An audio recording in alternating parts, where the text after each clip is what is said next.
Igor Jankę, dzień dobry. To jest Układ Otwarty, niezależny program o Polsce i świecie. Dziś o Chinach, o tym, czy Chiny zyskują, czy tracą na tym, co robi Donald Trump, na rozmowach z Rosją, czy pomysł na to, który podobno jest w głowie Donalda Trumpa i jego doradców, by odciągnąć Rosję od Chin, jest realistyczny. O tym, co dzieje się w Chinach, jak Chiny patrzą na całą tą sytuację, za chwilę porozmawiam z moim gościem. Serdecznie pozdrawiam wszystkich patronów. Bardzo Państwu dziękuję za wsparcie. Ono jest niezwykle ważne. Dzięki temu ten program jest niezależny.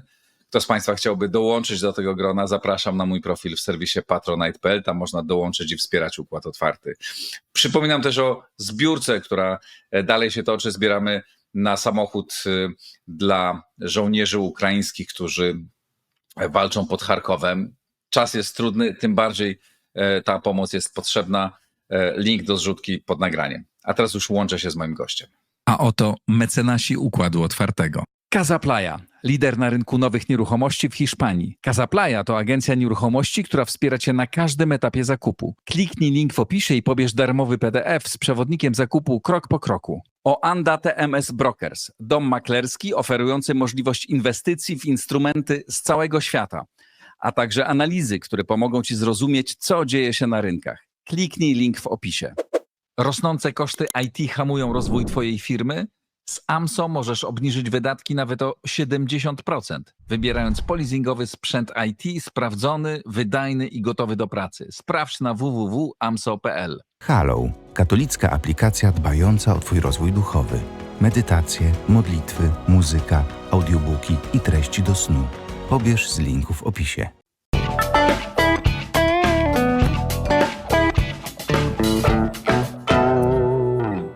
Pan profesor Bogdan Guralczyk, sinolog, znawca Chin i Węgier również. Dzień dobry, panie profesorze. Dzień dobry, witam. Mówi się o tym, że Trump ma taką koncepcję odwróconego Kissingera, co oznacza, że chciałby odciągnąć Rosję od Chin. Chciałby zainteresować Rosję współpracą ze Stanami Zjednoczonymi tak bardzo, żeby one stwierdziły, że Chiny nie są już tak dla nich atrakcyjne, że Stany są bardziej atrakcyjne. Czy pańskim zdaniem to w ogóle jest do pomyślenia jest wszystko, ale czy realizacja takiej koncepcji ma jakiekolwiek szansę powodzenia? Dobrze, że pan powiedział, że do pomyślenia jest wszystko. Czy pan i nasi słuchacze wymyśliliby stan dzisiejszy 6 czy 7 tygodni temu przed inauguracją Donalda Trumpa? Wobec tego ja również u pana publicznie głoszę, że ja analizuję sytuację do dzisiejszego ranka włącznie, natomiast nie wdaję się w spekulacje, bo to jest czas demagogów, czarnoksiężników, zwolenników teorii spiskowych i różnych innych rozwiązań. Tym niemniej nie uciekam od zadanego przez pana pytania i uważam, że Trump żadnego planu nie ma, bo on codziennie mówi co innego. 3 dni temu w stosunku do naszej rozmowy wprowadził cła dla Kanady i Meksyku. Wczoraj po rozmowie z panią prezydent Meksyku odwołał czy zawiesił te cła. No i mamy taki roller coaster. W tym sensie ja nie sądzę, że akurat Donald Trump ma wielkie strategiczne plany, natomiast jego otoczenie może mieć, albowiem my to, z czym mamy do czynienia, powinniśmy wyraźnie rozgraniczać, że w Stanach Zjednoczonych wyłoniły się po 20 stycznia bieżącego roku 2 potężne siły.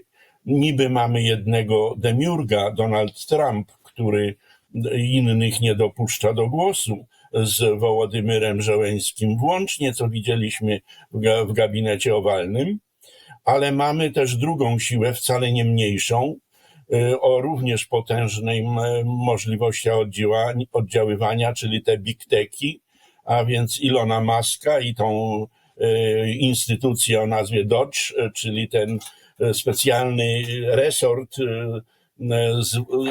porządkowania administracji amerykańskiej.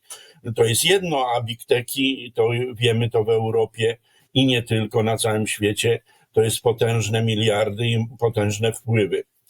I teraz tak, jeśli chodzi o big techy, no to Elon Musk ani razu nie wypowiedział się źle o Chinach od 20 stycznia, podczas gdy wtrąca się w różne europejskie sprawy, nawet już raz w polskie wybory zaingerował, nadchodzące czy toczącą się kampanię. Natomiast Mark Zuckerberg ma żonę Chinkę i to z HRL-u, nie z Tajwanu.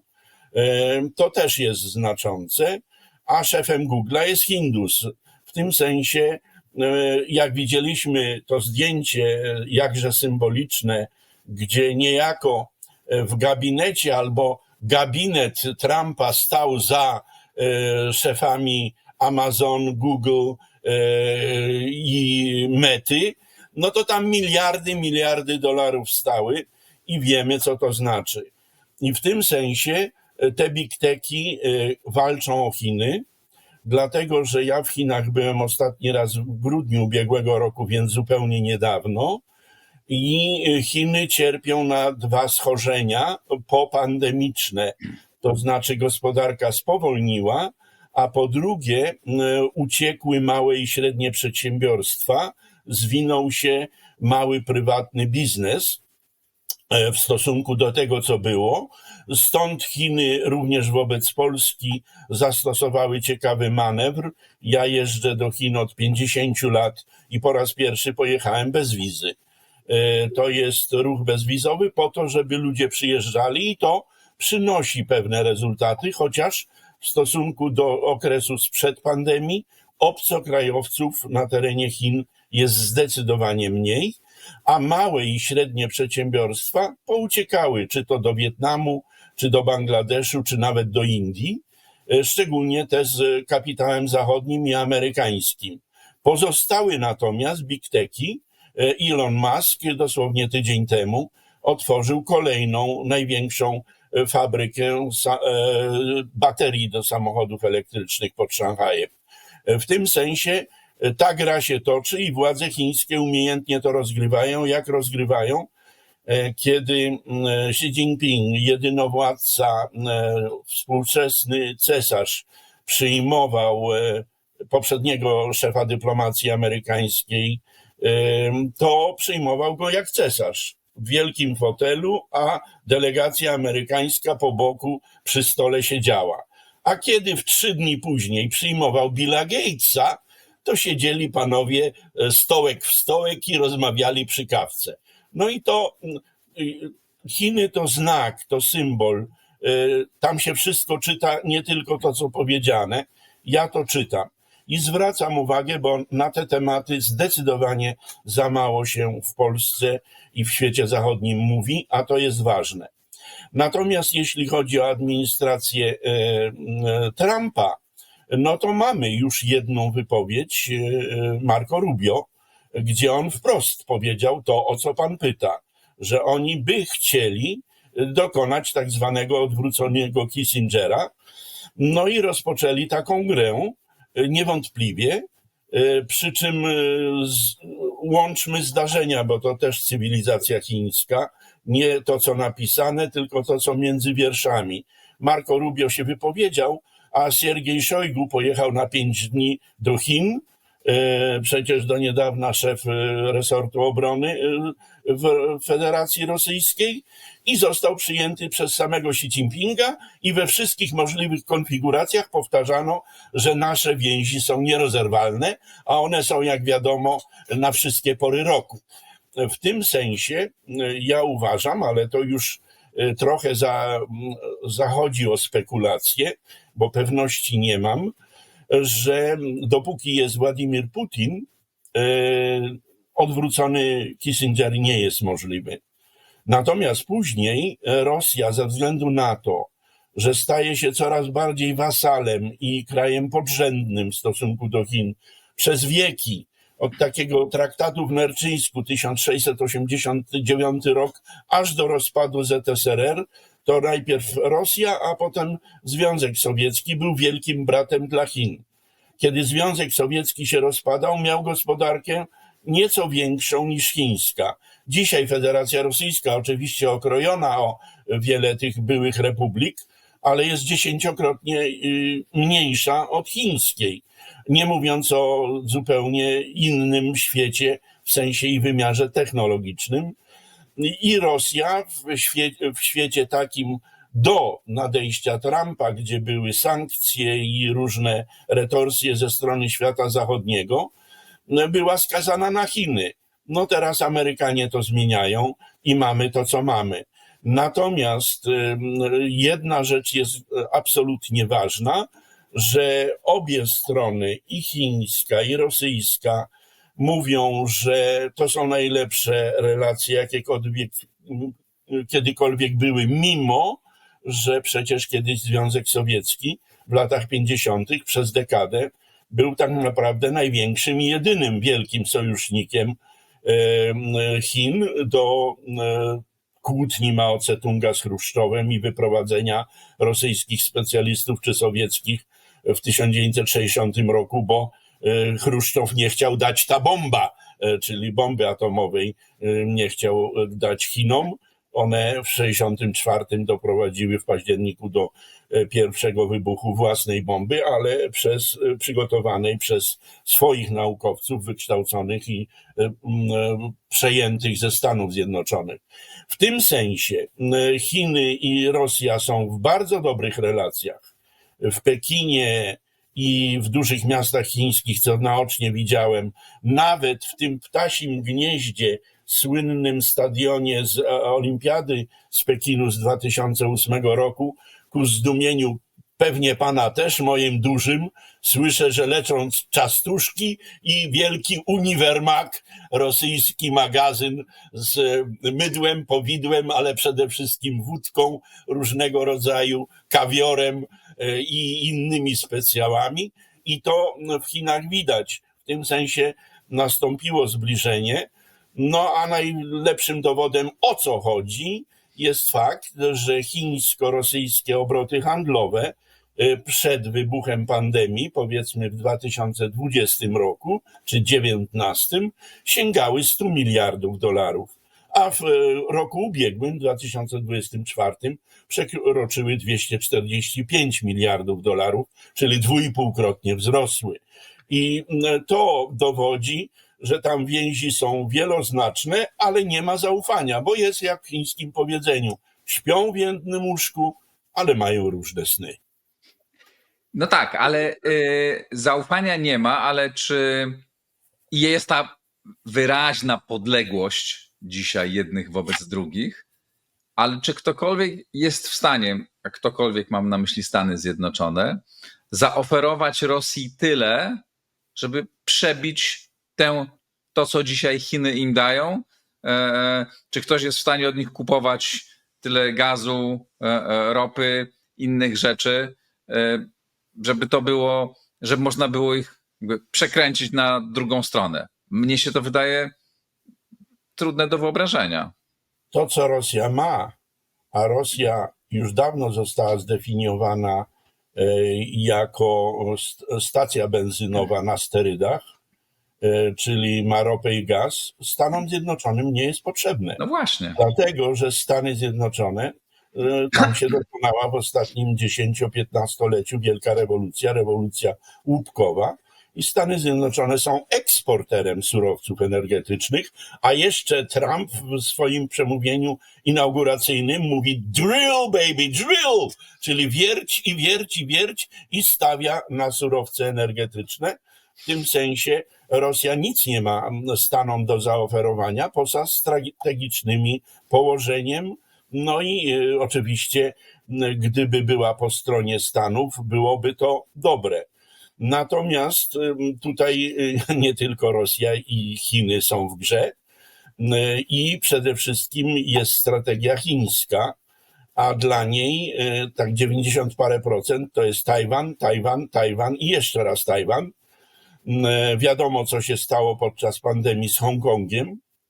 Natomiast dzisiaj my rozmawiamy w trakcie, kiedy jeszcze w Pekinie trwa doroczna sesja Ogólnochińskiego Zgromadzenia Przedstawicieli Ludowych, czyli tamtejszego parlamentu, i rozmawiamy w kilka godzin po konferencji prasowej szefa dyplomacji i najwyżej ulokowanego w kierownictwie państwa, w ścisłym kierownictwie państwa, pana Wang Yi, który zaczyna Amerykanów pouczać i przedstawia Chiny jako jedyny stabilny punkt w świecie chaosu. I zapowiada, że Chiny zrobią wszystko, ażeby nie dopuścić do powrotu do prawa dżungli. Dosłownie go cytuję. W tym sensie Chiny, bo o to też pan pytał, jak najbardziej na tym, co się dzieje, korzystają, dlatego że ich ranga i znaczenie szczególnie rośnie w oczach światowego południa. To jest nowy fenomen, który w Polsce jest zbyt rzadko i słabo analizowany, a on się po pandemii bardzo wyraziście wyłonił. Tutaj już się wyłania inna rywalizacja Chiny-Indie, bardzo ciekawa, ale to na inną rozmowę. No i mamy problem taki, że Trump rozmontowuje Sojusz Zachodni. To znaczy Trump, moim zdaniem, już w czasie pierwszej kadencji nie rozumiał Unii Europejskiej, nie rozumie i nie chce zrozumieć. On gra tylko na stolice najważniejsze europejskie. Głównie wygląda na to, że na Londyn. Natomiast NATO też trzeszczy w szwach, dlatego że cały czas spekulujemy, czy Amerykanie się nie wycofają, nie zawieszą. Nie tylko to, co zrobili Ukrainie do chwili, kiedy rozmawiamy, no bo rozumiem, że delegacje i amerykańska, i ukraińska szykują się do Riyadu. Ze strony amerykańskiej jedzie tam i znany nam, bo był w Warszawie, Keith Kellogg, i drugi negocjator, raczej zajmujący się Bliskim Wschodem, Hamasem, Steve Witkow, a ze strony ukraińskiej delegację będzie prowadził pan Jermak, Andrii Jermak, szef gabinetu Zełenskiego. Państwo go widzieli, bo jak była ta kłótnia w gabinecie owalnym, ten zwalisty Jermak siedział obok tłumacza najbliżej Zełenskiego. Nie łapał się jak pani ambasador za głowę, ale widać było, że jego postura drży w świetle tego, czego doświadczył i co widzi. A nie wiem, czy wie pan profesor, że również sam Wołodymyr Zełański wybiera się do Riyadu? A potem, po tych negocjacjach, ma się Zełański wybrać do Riyadu, więc zaczęło się coś dziać, wszystko jest w toku. Natomiast w tym kontekście są również Chiny, dlatego że ten Wang Yi stwierdził, i nie po raz pierwszy, że Chiny są zainteresowane stabilizacją i trwałym pokojem. Chcą osiągnąć, cytuję, sprawiedliwy, trwały i wiążący traktat pokojowy. O co tutaj chodzi? Tu warto to podkreślić. Ja, jak pan wie i część naszych pewnie widzów i słuchaczy, zajmuję się, jak wspomniałem, Chinami długo i znam wiele tomów wspomnień i pisarstwo Henry Kissingera. I on w tych wspomnieniach, cytując dokumenty z rozmów dyplomatycznych z Chińczykami, wyraźnie udowadnia, że strona chińska do ostatniej chwili walczyła o to, żeby Amerykanie w 1975 roku nie wycofali się z Wietnamu, a tam przecież natychmiast po wyjściu Amerykanów nastąpiło zjednoczenie pod komunistyczną partią Wietnamu przecież. Bo dla Chińczyków lepiej jest mieć Wietnam podzielony niż połączony. W tę samą grę grają na Półwyspie Koreańskim, będąc najważniejszym wsparciem dla Kim Jong-una i tamtejszego reżimu. Są wściekli Chińczycy, że to porozumienie między Kim Jong-unem a Rosjanami o wysłaniu żołnierzy najwyraźniej obyło się bez ich wiedzy. Im to nie pasuje, nie podoba się. Natomiast jeśli grają na podziały, to ja uważam, że w Pekinie jest myślenie Giedroyciem i Mieroszewskim, mówiąc naszym językiem, że Federacja Rosyjska bez Ukrainy, no to jest Federacja Rosyjska, to jest Rosja właściwa. A enuncjacje ze słynnego pamfletu, które ja nazywam rosyjskim Mein Kampf Władimira Putina z lata 2021 roku, że będzie znowu Wielka Ruś, czyli Rosja plus Białoruś plus Ukraina, no to dla Chińczyków żadna... Nie, oni wolą mieć samostijną też Ukrainę i już były rozmowy ukraińsko-chińskie i podpisano porozumienia rolnicze w minionych dniach. Chiny dają do zrozumienia, że przyjdą z wielkimi kapitałami w odbudowę i jest, co najważniejsze, dobry klimat ze strony Kijowa. Po tej kłótni w gabinecie owalnym wspomniany przeze mnie Andrii Jermak, a więc osoba najbliższa z możliwych Żeleńskiego, wprost powiedziała, że chciałaby doprowadzić do szczytu z Chinami, no i żeby chciała uczestnictwa Chin w tym procesie pokojowym. Czy do szczytu dojdzie?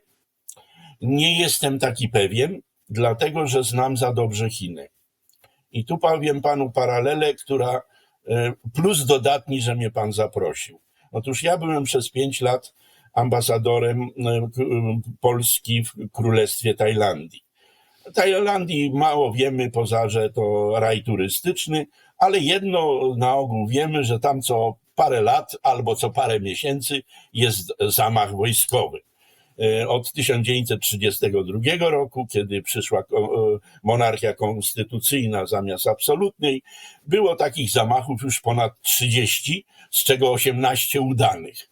No i w związku z tym na Uniwersytecie Chulalongkorn, odpowiedniku mojej macierzystej uczelni Uniwersytetu Warszawskiego, największej uczelni tajskiej publicznej, przeprowadzono sondaż wśród tamtejszych mniejszości narodowych, których w Tajlandii trochę jest, ale największą są tak zwani Lukcin, czyli Chińczycy z pochodzenia. To się szacuje na 12-14% społeczeństwa i oni trzymają władzę, pieniądze, kantory, banki, to ci ludzie.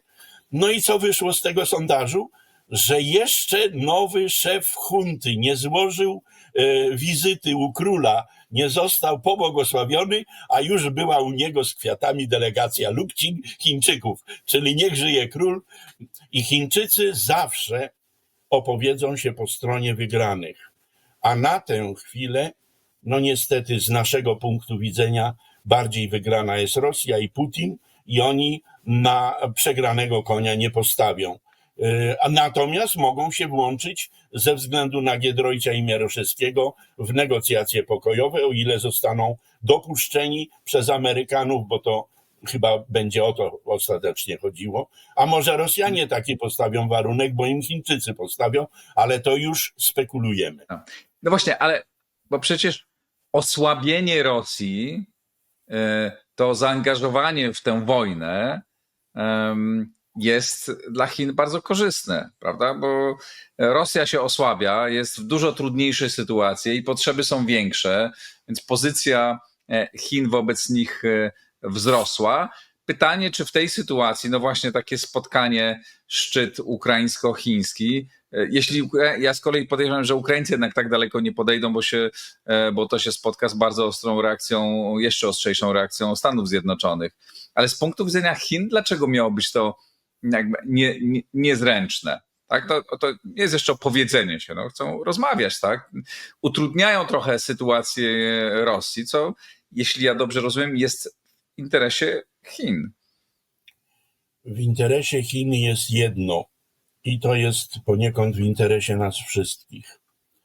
Jeżeli jest jakikolwiek podmiot na arenie międzynarodowej, który ma wpływ na Putina, być może osiągnie taki status również Donald Trump.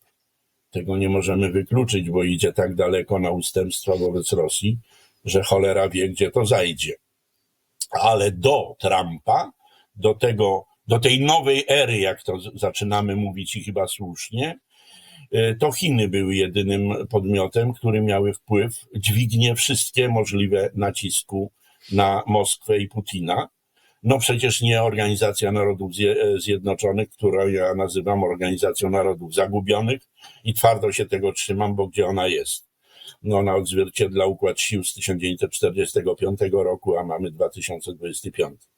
Natomiast Chińczycy dawali do zrozumienia wielokrotnie i publicznie, jak rozumiem wielokrotnie bardziej niepublicznie, że nie chcą, aby Rosja użyła broni atomowej nawet w wymiarze taktycznym, czyli takiego uderzenia powiedzmy a la Hiroshima-Nagasaki, no bo byłby precedens. A oni jako Chińczycy mają zadanie nadrzędne, Xi Jinping, Tajwan, jak mówiłem, Tajwan i jeszcze raz Tajwan.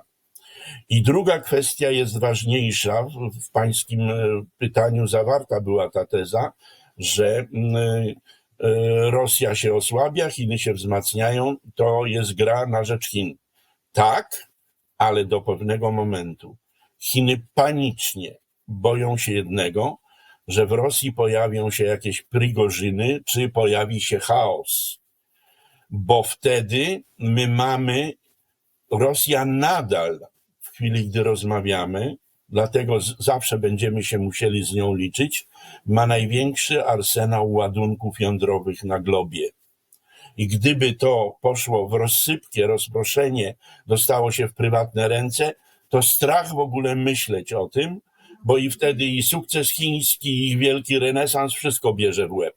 I tego się Chiny boją, dlatego Chiny będą trzymały Rosję na lejcach, dopóki będą mogły. Jeżeli coś Amerykanie z tego wyłuskają, no to będziemy mieli nową sytuację, ale i tak już ją mamy, dlatego że to stawia w potwornej sytuacji Polskę i państwa europejskie, dlatego że NATO trzeszczy w szwach, a Unia Europejska do nowej ery nie jest gotowa. Co pokazała w najnowszym szczycie, tym już jest zapowiedziany zresztą drugi na 20-21 marca, no bo co się stało? 800 miliardów, mówiła pani Ursula von der Leyen, że wydesygnujemy 800 miliardów na zbrojenia euro oczywiście. Na szczycie mówiono o 150 miliardach pożyczek, że zbierzemy i będziemy dawali. Poluzowano niektóre zapisy, żeby można więcej wydawać na zbrojenia, ale dobrze zawsze poinformowany i ulokowany z główną siedzibą magazyn i dziennik Politico podał pewne szczegóły z, jedni mówią 7-godzinnych, łącznie 10-godzinnych rozmów, które były niespełna 24 godziny przed naszą rozmową. I tam padło pytanie ze strony pani Marii Kallas, czyli byłej premier Estonii, która jest dzisiaj quasi-szefową dyplomacji unijnej. Kai Kallas, że czy bierzemy to na siebie? I nastąpiła cisza. Nawet Macron, który dzień wcześniej miał rewelacyjne przemówienie, nie zabrał głosu. Nie bierzemy tego na siebie, bez Stanów niestety niczego nie potrafimy zrobić. Panie redaktorze, szanowni państwo, jak na profesora przystało, wiedząc do czego pan będzie pił, ale nie uzgadniając, broń Boże, tematów, spojrzałem sobie na bardzo ciekawą, moim zdaniem, arcyważną statystykę przygotowaną przez Instytut Gospodarki Światowej w Kolonii na temat tego, jakie dotychczas było militarne zaangażowanie, o jakie sumy chodzi na Ukrainie.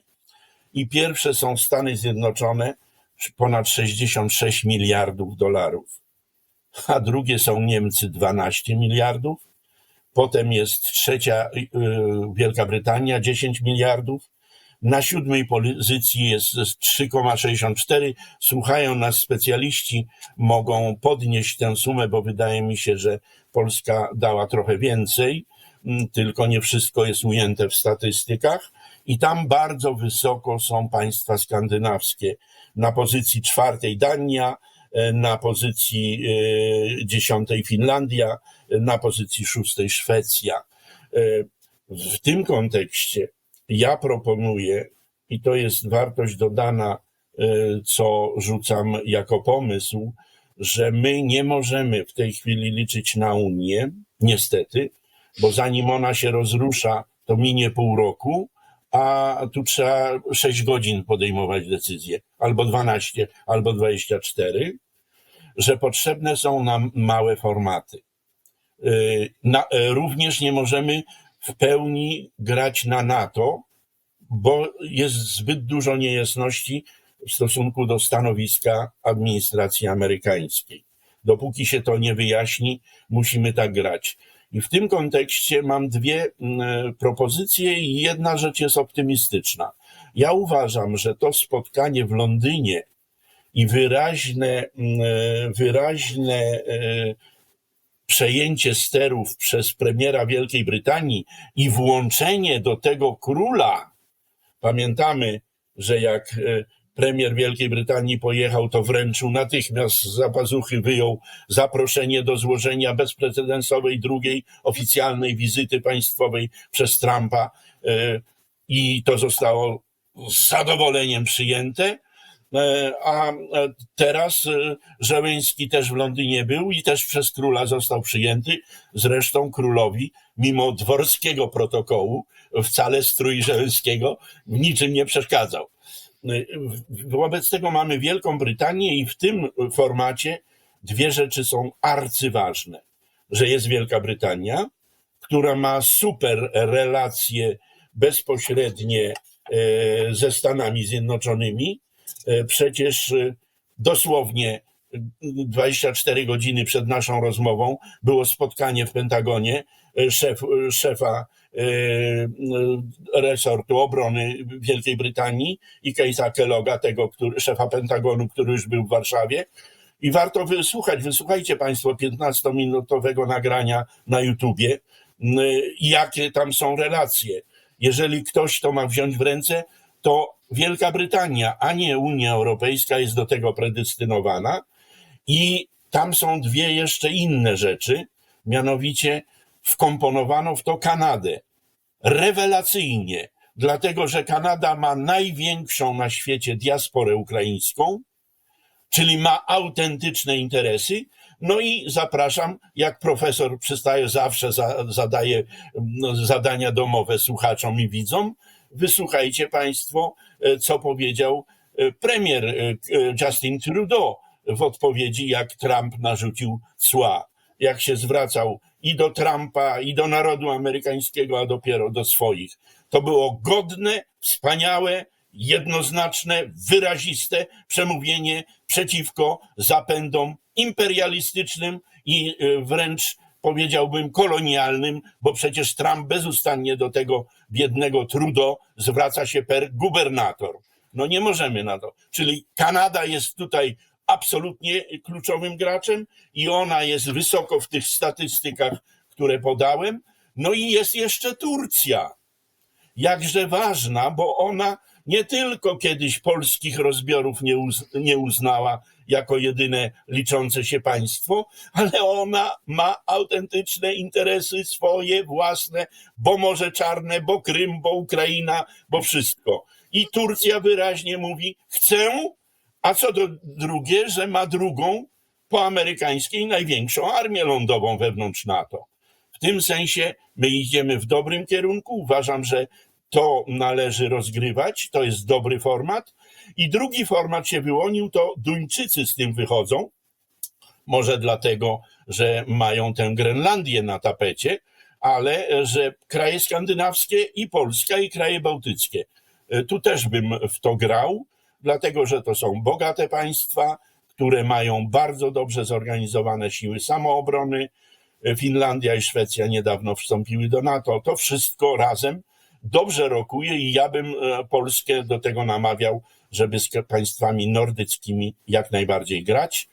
Tym bardziej, że podejście do Ukrainy, do Rosji z państwami bałtyckimi już od 2014 roku w Warszawie mamy takie same jak oni.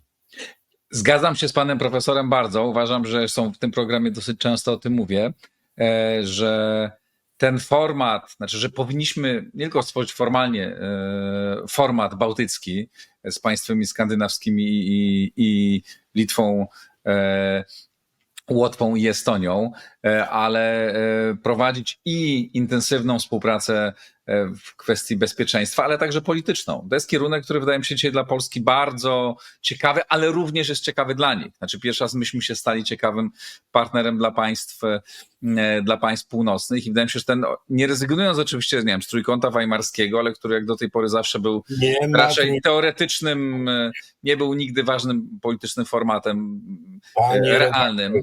Zapomnijmy, że jest Trójkąt Weimarski. Sorry. Trójkąt Weimarski zachwiał się całkowicie, podważony został po pełnoskalowej rosyjskiej agresji, bo my z Viktorem Orbánem stanęliśmy po drugiej stronie barykady, jeśli chodzi o Rosję. Mówi pan o Grupie Wyszehradzkiej teraz. No tak, ale... Trójkąt Weimarski... Okej. A ja się zgadzam, że Grupa Wyszehradzka to dobry moment też, żebyśmy dwa słowa o Orbánie powiedzieli, ponieważ też się pan nim zajmuje, jak rozumiem też właśnie wydał pan książkę. No zrobiłem panu konkurencję, pan przed kilkunastu laty ze mną się kłócił, bo pan hagiografię napisał, ale uczciwie pana cytuję, a nawet fragmenty z pańskiej książki, więc nie jestem taki chamuś ze wsi, który nie docenia tego, co było, bo pan z Orbánem rozmawiał i miał do niego wejście. Książka, widziałem pańską książkę, była eksponowana na półkach węgierskich, wydanie węgierskie. Mojej tej, co teraz wyszła, pewnie, a raczej na pewno Węgrzy nie wydadzą, ale jest wokół niej cisza, więc to chyba nie jest zupełnie zła książka, bo jakby była jednego obozu, żebym po Orbánie jeździł jak po łysej kobyle, to jeden obóz, jedno plemię polityczne w Polsce by mnie wychwalało, a jakbym Orbána zjechał jak burą sukę, to drugie plemię polityczne mnie by wychwalało. A tak oba cisza, a ja próbowałem zrozumieć fenomen Orbána i musiałem. A Orbán oto tutaj, proszę państwa, o tu jest klasztor karmelitów po drugiej stronie Dunaju, a to jest hrabia Ondrasi, założyciel, tak naprawdę jeden z trzech założycieli monarchii austro-węgierskiej, dualizmu od 1867 roku. Ale cała historia moja się do tych dwóch punktów opowieści ogranicza. Tylko się proszę pozwolić, że się odniosę, ponieważ ja bardzo pana cenię i bardzo chętnie tę książkę przeczytam. Przypomnę tylko, że moją biografię, a nie hagiografię, to nie była książka, która powstała na czyjekolwiek zamówienie. Ja opisałem drogę polityczną Orbána do 2010 roku, bo wtedy tę książkę pisałem, tam zahaczyłem lekko 2011 rok, ale to tylko chyba tam na paru stronach. To była książka, która opisuje jego biografię. Myśmy się różnili w ocenie, tak, ale nie zgadza się z taką... ostro kłócili. Ale oczywiście, dzisiaj oczywiście się nie zgadzaliśmy, ale tu bardzo protestuję, uważam, że to jest nieeleganckie powiedzieć o tym, że to jest hagiografia. To jest książka, owszem, która była bardzo pozytywna o nim. Ja wtedy go doceniałem bardzo dobrze i uważam, że był niezwykle sprawnym polityką i pewnie w tym się zgodzimy obaj, że dalej jest niezwykle sprawnym, tylko że dzisiaj już moja ocena tego, co robił po 2010 roku jest zbliżona bardzo do pańskiej. Oni pana po prostu rozegrali, pokazali raz jeszcze Orbán, że jest sprawny. Przyjęli pana, rozmawiał pan z nim. Nie, Oni to nieprawda. do swoich celów. Może pan się nie zgadzać, ale ja mam taką ocenę i podtrzymuję. Ale panie profesorze, z całym szacunkiem, z całym szacunkiem, nie wie pan, bo nie może pan wiedzieć, jak ja nad tą książką pracowałem. A więc ja mogę panu powiedzieć tak, że nie było takiej możliwości, bo to jest już, uważam, przepraszam, z całym szacunkiem, nie fair, co pan mówi, że ktoś mnie rozegrał. Dlatego, że ja dobijałem się, pracując nad tą książką, tam mniej więcej rok, do Orbána i mnie bardzo długo nie dopuszczano. Pod koniec, jak tę książkę pisałem, kiedy rozmawiałem z 60 różnymi osobami, do których docierałem sam i nikt mnie tam w żaden sposób nie rozgrywał, spotkałem się na końcu dwukrotnie z Orbánem, ale bardzo długo nie chciano mnie dopuszczać. Ja bardzo szanuję pana i możemy się różnić, natomiast to uważam, że co pan powiedział przed chwilą jest nie fair i muszę to powiedzieć. Natomiast muszę też dodać, że moje zdanie na temat tego, co robił Orbán po 2000, zwłaszcza w ostatnich latach, jest no, bardzo krytyczne. Tak? Od momentu w ogóle wojny z Rosją, no to jestem absolutnie, moja ocena jest bardzo bliska temu, co pan mówi. Bo ja nie chcę wchodzić w polemikę, bo byśmy następną, nie o to nam chodzi chyba obu. Natomiast zacząłem jedno, że w 2022 stosunek nasz do Orbána zmienił się. Jeszcze przecież były władze PiS-u. No bo byliśmy po drugiej stronie barykady, natomiast łączyło nas. Mateusz Morawiecki jeździł do tego klasztoru karmelitów. Była współpraca z Orbánem w sprawach europejskich, czytaj Unii Europejskiej. Natomiast kiedy u nas przyszły wybory i jak pan wie, ja nie występuję wobec mediów zagranicznych jako Polak, bo zastrzegam, że nie ma jednego pojęcia Polaka, bo na to samo pytanie, jeśli zwróci się pan do jednego lub drugiego obozu, otrzyma pan diametralnie różną odpowiedź. Czego dowodem, że jedni mówią, że u nas jest koalicja 15 października, a drudzy mówią, że 13 grudnia, prawda? W tym sensie my mamy problem wewnętrzny, potężny, mamy głęboką polaryzację, no i jeszcze jesteśmy w trakcie kampanii wyborczej, co jest cholernie niedobre ze względu na sytuację geopolityczną. Potwornie niedobre. Natomiast jest jak jest. Natomiast ta nowa koalicja rządząca w Polsce sprawiła, no, że mamy fenomen Romanowskiego, że mamy najgorsze stosunki bilateralne z Węgrami, jakie kiedykolwiek były. Przy czym Viktor Orbán tuż przed Bożym Narodzeniem miał taką konferencję prasową zamykającą ubiegły rok i powiedział wyraźnie, on ma bardzo złe stosunki z obecną władzą w Polsce, bo Donald Tusk, lubimy czy nie lubimy, najczęściej prawa strona nie lubi, lewa bardzo eksponuje, że w górę, że Donald Tusk jest jednym z najważniejszych polityków skrzydła liberalnego w Europie. A Viktor Orbán już od dawna, ja to nazywam, montuje sojusz karmelicki, a tak naprawdę frakcję patriotów w Unii Europejskiej i mówi, przecież nawet szefową AfD przyjął tuż przed wyborami niemieckimi, panią Weisel, że to ona wprost pokazał, to ona stanowi przyszłość Europy. No i w tym sensie mamy zderzenie między rządami, a Orbán dba o to, żeby nie było zderzenia między narodami i śmiałem się, może tak nie będzie, ale że Romanowski to może być pierwszy. Myśmy już mieli rząd na uchodźstwie, może teraz będzie w Budapeszcie. Kto wie, kto wie. Ale też warto przypomnieć, że Donald Tusk miał kiedyś bardzo dobre relacje z Orbánem i Orbán bardzo dbał też o to. Pamiętam, bo wtedy, kiedy pracowałem nad książką, kiedy z nim rozmawiałem, to pamiętam, że go o to pytałem, tak? Czy do kogo jest mu bliżej. I pamiętam, jak to jest człowiek, który umie się znakomicie wysławiać i precyzyjnie i być dobrze zrozumianym, to tak długo mi mówił, że ja nie byłem w stanie zrozumieć, czy on jest bliżej jednego czy drugiego, bo i tak chciał, bo nie chciał z oboma politykami utrzymywać dobre relacje.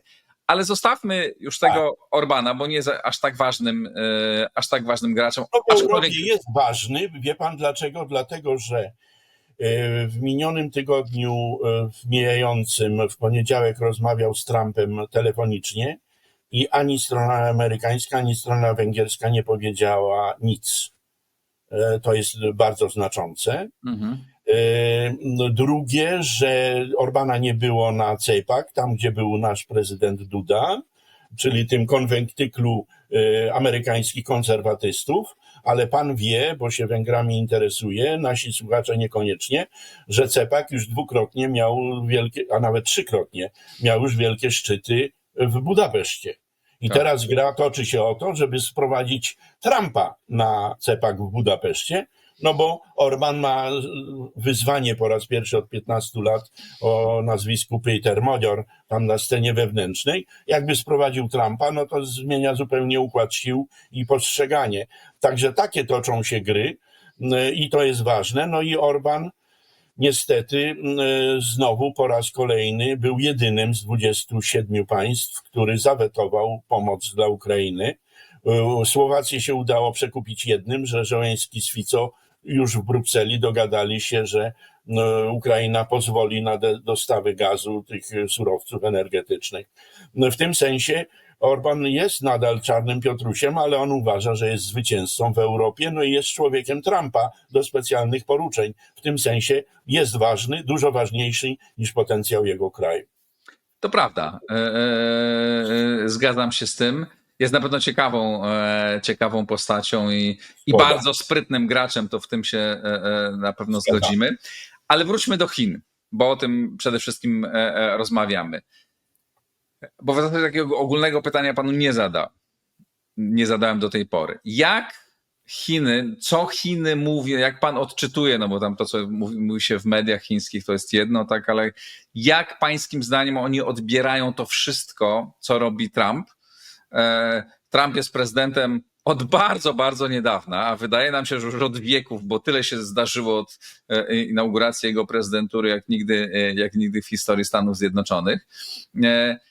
Jak to jest odbierane w Chinach? Czy to jest to odbierane jako duże zagrożenie? No bo on, jego środowisko, tak, ci strategzy, którzy wokół niego się gromadzą, no od zawsze postrzegali, od jakiegoś czasu postrzegali jednoznacznie Chiny jako największe zagrożenie i tutaj jest w Stanach przekonanie, że tam jest największe zagrożenie, ale czy rzeczywiście sytuacja Chin stała się dużo trudniejsza? Jak oni to odbierają, jak odbierają też te scysje między Trumpem a Zełenskim, to zamrożenie dostaw broni. Co oni mówią i co pańskim zdaniem mogą myśleć? No bo to trzeba interpretować, tak? To nie ma wprost, gazety chińskie wprost o tym nie piszą. Po pierwsze, Trump nie jest kartą nieznaną, bo już 4 lata wcześniej rządził. I już pewne doświadczenia i jego rys psychologiczny mamy. Chińczycy, kiedy byłem w grudniu, na ogół stawiali bardziej na Trumpa, bo Trump to bliżej chińskiej kulturze. Bilateral deals, czyli chińskie guanxi. Ręka rękę myje. A Biden to jednak wartości, z którymi Chiny w ogóle nie miały co zrobić, bo totalnie inny świat wartości i totalnie inny system. Biden o to dbał, Trump nie dba. Tu się chińskie oczekiwania spełniły i na początku było na miękko, to znaczy Trump wprowadził 10% cła względem Chin. Chińczycy cienko odpowiedzieli, ale pamiętajmy, że wojna handlowa i celna między Chinami a Stanami trwa od marca 2018 roku, czyli wprowadzona została za pierwszej kadencji Trumpa i nigdy przez Bidena nie odwołana. Co więcej, Biden sam osobiście w maju ubiegłego roku ogłosił dodatkowe cła 100% na chińskie samochody elektryczne, 50% na chipy, czyli te półprzewodniki i panele solarne i tam jeszcze inne kategorie towarów. Teraz Trump dokłada 10, ale wtedy, kiedy ogłosił, że dla Kanady i Meksyku po 25%, to dodatkowe 10 dla Chin. I wtedy Chiny zareagowały, wprowadziły swoje kontrcła, głównie na towary rolne, ale nie w pełni. Chińczycy na początku, myślę, że dokładnie tak samo jak było za pierwszej kadencji, chcieli pójść z Trumpem na wielki deal. Na niewyobrażalne dla nas sumy, no ale teraz, kiedy widzą, jak się toczy relacje na linii Waszyngton-Kijów, Waszyngton-Moskwa, na pewno są skonfudowani. Po raz pierwszy ten Wang Yi wprost powiedział, że są zainteresowani, żeby wejść w negocjacje pokojowe. Na pewno konsultują to blisko z Rosją, czego dowodem ta wizyta Szojgu 5-dniowa i rozmowa z Xi Jinpingiem. Xi Jinping wybiera się na 80-lecie zakończenia II wojny światowej do Moskwy, czyli ja policzyłem, że Xi Jinping z Putinem rozmawiali osobiście, nie telefonicznie, ponad 40 razy. Znają się od bardzo, bardzo dawna, bo Xi Jinping nawet jak przejął pełnię władzy pod koniec 2012 roku, to wcześniej był 5 lat wiceprezydentem i już wtedy z Putinem mógł rozmawiać. W tym sensie to są relacje silne, więzi silne osobiste, wzajemny szacunek, no i powiązania takie, że to trudno będzie rozerwać, dlatego mówiłem za Putina, to raczej mnie nie wchodzi w grę, ale myślę, że elity rosyjskie coraz bardziej będą musiały stawiać takie pytanie, jak długo chcemy być sługą i podnóżkiem szybciej rozwijających się Chin i dostawców surowców energetycznych, których zresztą Chiny teraz brutalnie powiedziały, że nie chcą tego gazociągu Siła Syberii, bo że im się nie opłaca. No i to już pokazuje, że jesteśmy na nowym etapie. Natomiast jeśli patrzy się na strategię chińską, to dla mnie jest gra oczywista. I już raz to powiedziałem na wstępie naszej rozmowy. Xi Jinping jako przywódca dostał 3. kadencję, a być może dożywotnie rządy, dostał mandat od Komunistycznej Partii Chin, ażeby dokończyć, jak oni to nazywają, dzieło zjednoczenia wszystkich ziem chińskich, bo jaki wielki renesans narodu chińskiego, czy jego odrodzenie, jeśli po obu stronach cieśniny tajwańskiej są podmioty mówiące po chińsku i z Chinami w nazwie, bo po jednej stronie Chińska Republika Ludowa, Chiny komunistyczne, ludowe czy lądowe, a po drugiej Republika Chińska na Tajwanie, w sensie konstytucyjnym stanowiąca ciągłość z rządami Chiang Kai-sheka do 1949 na terenie Chin lądowych. Przecież do lat 80. Tajwan utrzymywał, że to on jest, a do lat 70. wczesnych, dopóki go Amerykanie nie zdradzili, to Tajwan reprezentował Chiny w Radzie Bezpieczeństwa ONZ. Takie są układy. No i Chiny i Xi Jinping stawiają Tajwan nade wszystko. I na drugą rzecz zwracam uwagę, bo my wszyscy mówimy o rosnących napięciach handlowych, gospodarczych, ujemnych saldach i tak dalej. To wszystko prawda, ale jeśli się Chiny dokładnie analizuje, a tam w tym roku będzie ogłoszona następna 5-latka do 2030 roku, i teraz było raport o stanie rządu 5 marca wygłoszony przez premiera Li Qianga, który ja uważnie przejrzałem. On nie był rewolucyjny. Ważniejsze było oczywiście wystąpienie dzień później Xi Jinpinga, który spotkał się z naukowcami. To wyraźnie widać, że Chiny stawiają na zupełnie coś nowego. Oni stawiają już nie na wzrost nade wszystko, ten ma być tu 5%, to daj nam Panie Boże też, ale już nie 10-12% jak kiedyś było bez względu na koszty, tylko ma być wzrost wysokiej jakości, czyli Chiny stawiają na wysokie technologie, na sztuczną inteligencję. A propos, dzisiaj dosłownie rano Chiny podały, wszyscy słyszeliśmy o DeepSeek, o tej sztucznej inteligencji, czyli tym LLM, bo to jest model językowy do przetwarzania języka, ale jakiś startup, nawet mnie nieznany, Monika, wyszedł z AI Manus, czyli umysł i ręka, że to już będzie sztuczna inteligencja, która myśli, działa i egzekwuje. Potrafi już funkcjonować samoistnie. I z takimi rzeczami Chiny wychodzą. Jest niebywała konkurencja o ziemie rzadkie. Chiny czytają to, co chce Trump, z jednej strony Grenlandii, z drugiej ziemi rzadkich na Ukrainie. Dowcip polega na tym, że większość tych ziem rzadkich jest w Donbasie, tam gdzie rosyjskie wojska stoją, ale Chińczycy to widzą i to jest najważniejsza rzecz, która przed nami, bo Chiny stawiają również na alternatywne źródła energii.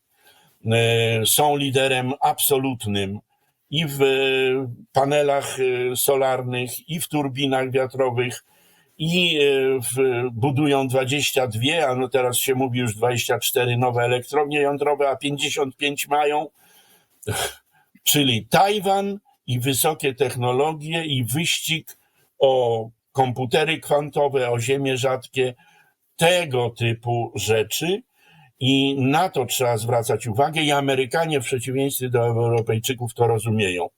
I tutaj ja uważam, że my mamy do czynienia ze zderzeniem strukturalnym, to znaczy, że to jest długofalowa walka o prymat. I Amerykanie będą robili wszystko, bez względu na to, czy Trump, czy ktoś inny, żeby w miarę możliwości Chiny osłabić, tylko ja uważam, że powinny to zrobić 10 albo 15 lat wcześniej. Kiedy Obama słynny pivot ogłaszał, to nie powinien być jak Unia Europejska werbalny, tylko przejść do czynów. A wtedy skończyło się bardziej na słowach niż konkretnych przedsięwzięciach. No, Stany Zjednoczone przez lata przede wszystkim wzmacniały Chiny, pozwalając im na można powiedzieć, wykradanie, wybieranie, uczenie się, jakby włożyły ciężką pracę w to, żeby Chiny stały się taką potęgą. Ale czy pańskim zdaniem w tej sytuacji, bo to jest spór wśród elit amerykańskich, tak? Jedni mówią, że nie, koncentrujmy się zupełnie, ta Europa, Ukraina nie jest już ważna z punktu widzenia Stanów. My musimy się ponieważ nie mamy tyle sił, musimy się skoncentrować na jednym teatrze, czyli na południowo-wschodniej Azji. Ale inni mówią, te teatry są połączone. Bo przecież jeśli Chiny zobaczą, że Stany Zjednoczone mogą sobie odpuścić ważny z ich punktu widzenia strategicznie teren taki jak Ukraina, no to pewnie sobie też aż nie będą tacy w przypadku Tajwanu. Czy pańskim zdaniem w obecnych, ja wiem, że to trudno przewidywać, bardzo trudno przewidywać, tak, ale czy szansa na to, że Chiny odważą się spróbować przejąć fizycznie Tajwan, rośnie, czy raczej słabnie? Znając Chiny, powiem jednoznacznie, jest nieodwracalna. To znaczy, że Chiny chcą i mówią wprost, że zajmą Tajwan. To znaczy, że będzie światowa wojna. Nie wiadomo. Są enuncjacje nawet pana Waltza, czyli obecnego doradcy prezydenta do spraw bezpieczeństwa, że Tajwan nie jest kwestią egzystencjalną dla Stanów Zjednoczonych, a Stany Zjednoczone rozgrywają teraz rozgrywkę nie tylko wobec Rosji, ale wobec Kanady, wobec Grenlandii, a przede wszystkim wobec Hamasu i strefy Gazy. I właśnie państwa arabskie zaproponowały swoją wizję, Amerykanie i Izrael, administracja obecna, odrzucili. Tam jest otwarty front między światem arabskim i, jak mówiłem, jest jeszcze światowe południe, które nie jest proamerykańskie, mówiąc delikatnie. W tym sensie Chiny czują się coraz silniejsze i pewniejsze, bo Trump zdecydowanie Amerykę osłabia. Jeśli to będzie szło tak, jak idzie przez pierwsze 6 czy 7 tygodni, to Ameryce kiedyś przecież zalążku i ostoi tego, co nazywaliśmy value-based order, czyli systemu światowego opartego na wartościach, Stany Zjednoczone zostaną wyizolowaną wyspą, skłóconą z sąsiadami, skłóconą z Europą, skłóconą ze światem arabskim, no i wtedy Chiny byłyby niespełna rozumu, żeby takiej okazji nie wykorzystały. A czy się Trumpowi z Rosją uda? No nawet my się modlimy, żeby się nie udało, bo to nie jest w naszym interesie, prawda, polskim czy europejskim. Dlatego ja miniony tydzień byłem cały tydzień w Brukseli, i tam jest konsternacja, zwątpienie, strach, a nawet chwilami popłoch. No bo trzeba działać zupełnie inaczej i chwała Bogu, że Europa ruszyła, tylko że musi ruszyć z kopyta i z konkretnymi decyzjami, a nie tylko gadaniem. Czyli pańskim zdaniem jesteśmy bliżej przejęcia Tajwanu przez Chiny niż byliśmy jeszcze kilka miesięcy temu? Moim zdaniem, i to wyrażałem wielokrotnie, ten przywódca chiński, Xi Jinping, ma mandat od komunistycznej partii, żeby dokończyć dzieła zjednoczenia wszystkich chińskich ziem, co Chiny oficjalnie mówią i powtarzają. I Xi Jinping, jak rozmawiał z Trumpem, i szczególnie Wang Yi, jak rozmawiał z Marco Rubio, to powiedział: Tajwan jest naszą sprawą wewnętrzną. Proszę wy, Amerykanie, jeszcze użył takiej frazy, którą nauczyciele w szkołach: zachowuj się, behave yourself. No tak, ale ja rozumiem, że że on ma mandat, tak? I że tego chce, i że o tym mówią. Tylko moje pytanie raczej dotyczyło tego, czy wobec polityki Trumpa, wobec tego, co może zrobić Trump i jego determinacji, Chiny mogą realnie to zrobić. Mogą realnie to zrobić, tym bardziej, że sygnały dotyczące Tajwanu z obecnej administracji są sprzeczne i niektóre mówią, że Tajwan nie jest egzystencjalną kwestią. Dużo będzie zależało od tego, jak się ułożą stosunki administracji Trumpa z Japonią. Bo jeśli szukać najwierniejszego sojusznika Stanów Zjednoczonych, do Bidena włącznie, to była Japonia. Nawet nie Polska, która też chętnie by głosowała, żeby być 51. stanem jeszcze przed Kanadą.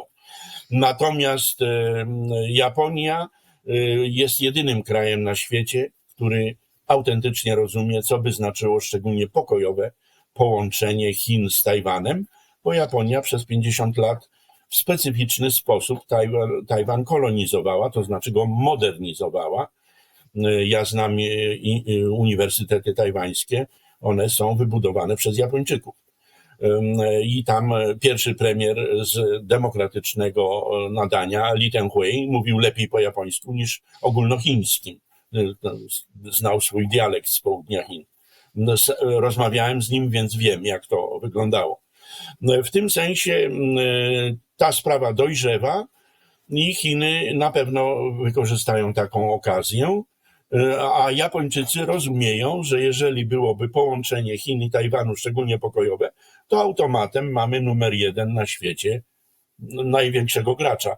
W tym kontekście jeden sygnał jest niezmiernie ważny, bo Tajwan, Korea Północna ma swoje bombki, prawda?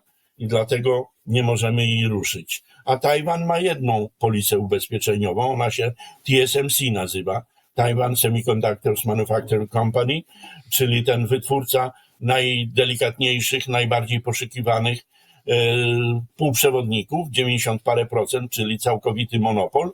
I teraz TSMC ogłasza, że 100 miliardów dolarów inwestycje na terenie Stanów Zjednoczonych. To może być próba przenoszenia tej produkcji i wtedy Tajwan już dla Amerykanów nie będzie miał żadnego znaczenia. No, geopolityczne ma, bo wystarczy spojrzeć na mapę, ale te półprzewodniki są tutaj kluczem. No tak, ale to trudno sobie wyobrazić, chociaż jak wiele rzeczy trudno nam sobie było wyobrazić jeszcze niedawno, bo chciałem powiedzieć zdanie, że trudno sobie wyobrazić, że Stany Zjednoczone odpuszczą Tajwan również z powodów geopolitycznych, geograficznych, ale potem ugryzłem się w język i dodałem, że wiele rzeczy trudno nam było sobie wyobrazić jeszcze kilka tygodni temu. Eksperci, którzy może nie tyle bronili, ale którzy próbowali w pozytywny sposób interpretować zamierzenia Donalda Trumpa wobec Ukrainy. Mówili, że zapewne będzie tak, że Trump najpierw wzmocni Ukrainę, dozbroi i pomoże im mocno zaatakować, a potem szybko będzie dążył do zakończenia tej wojny po to, żeby Ukraina mogła wystąpić wobec Rosji z pozycji siły. Tak? Nikt się nie spodziewał, że Trump de facto osłabi Ukrainę, a wzmocni Rosję. Póki co. rozmawiamy w piątek po południu, bo nie wiemy, co będzie w sobotę. Więc rzeczywiście z tym Tajwanem też jesteśmy w takiej sytuacji, że możemy mówić o tym, na co wygląda, że powinno się zdarzyć, ale cholera wie, co się zdarzy. Powiedziałem panu, nie wdaję się w spekulacje, oceniam sytuację i dokonuję ewaluacji sytuacji na dzień bieżący, co stało się do dzisiejszego ranka, a stało się tyle, że dobrze, że jeszcze nam obydwu włosy z głowy nie wypadły. Podsumowując, panie profesorze, gdyby na pytanie, czy od momentu objęcia władzy w Stanach Zjednoczonych realnej przez Donalda Trumpa, sytuacja Chin jest trochę lepsza czy trochę gorsza? Jest trochę gorsza, ponieważ jest niepewność również w Chinach. Dlatego, że tego, jak to poszło, zdecydowanie nikt się nie spodziewał. Chiny również. Dlatego próbują wyjaśniać stanowisko z Rosją, dlatego próbują utrzymywać te relacje jak najlepsze. No ale wszystko jest w toku. Zobaczymy, co przyniesie przyszły tydzień. Te negocjacje, o których wspominałem, delegacji ukraińskiej i amerykańskiej. Być może dojdzie też do szczytu. Cały czas czekamy. Trump-Putin był zapowiadany, teraz cisza o tym, ale rozmowy są. Również Zełenski ma być w Riyadzie. Wszystko jest w toku, wszystko się kołysze, ale to nie zwalnia nas tu w Polsce, nas tu w Europie Środkowej, nas na pograniczu Ukrainy. Tutaj jest jednoznaczny sygnał. Musimy się zbroić, musimy uważać na siebie, musimy być przygotowani, dlatego że świat jest rozhuśtany i nie wiadomo, a wszystkie zabezpieczenia się luzują. Tu jedna jest szalenie ważna lekcja dla Polski, no mianowicie Amerykanie wstrzymali tę pomoc wywiadowczą, czyli HIMARS-y, a my bierzemy wszystko, cały sprzęt amerykański, ale zabezpieczenia mogą być tam.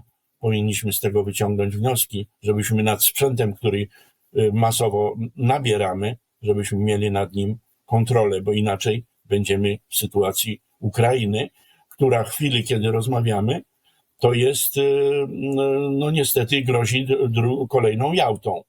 A na pewno mamy koncert mocarstw. A koncert mocarstw, panie redaktorze, to my znamy z polskiej historii. Jak w 1815 był pierwszy koncert mocarstw po wojnach napoleońskich, to Polski przez 100 lat nie było, bo ci grający wcale nas, mimo naszych powstań narodowych, do gry nie chcieli dopuścić.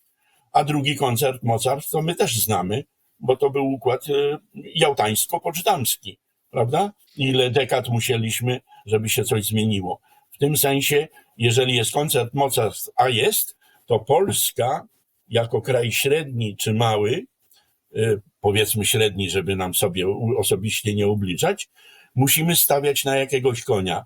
I ja tu widzę Kanada, porozumienie londyńskie, Turcja, zupełnie inne formaty i zgodziliśmy się, że państwa skandynawskie. Zupełnie inaczej trzeba myśleć kreatywnie i działać stosownie do możliwości. Ale przede wszystkim musimy sami się zbroić, bo te sojusze mogą być bardzo zmienne i musimy być gotowi na każdą sytuację. Musimy być zdolni do takiego samotnego, strategicznego myślenia, żeby Którego w Polsce brakuje.